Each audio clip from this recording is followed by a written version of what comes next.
Note है। ध्यान से देखिए इस आदमी को, जर्दे के अंदर हल्दी डालने वाला ये राक्षस। ध्यान से देखिए इस आदमी को।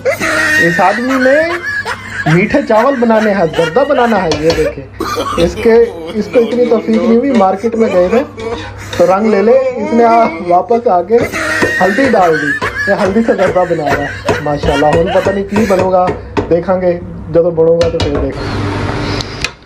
नाज़रीन, आज हम आपका स्वागत करते हैं ओवरसीज़ पकवान के किचन में, जहाँ पे मीठे चावल जर्दा हल्दी डाल के बनाया जाता है। ध्यान से देखिए इस आदमी को। इस आदमी ने क्या कर दिखाया है, दुनिया को एक अनोखा अजूबा बना डाला। ये दुनिया को वो पता नहीं किधर से किधर पहुंचाएगा। अल्हम्दुलिल्लाह अल्हम्दुलिल्लाह, हल्दी वाला जो जर्दा हमने तैयार किया, एक्सपेरिमेंट हमारा कामयाब रहा। आप भी ज़रूर ट्राई कीजिए और कमेंट्स बॉक्स में ज़रूर बताएं।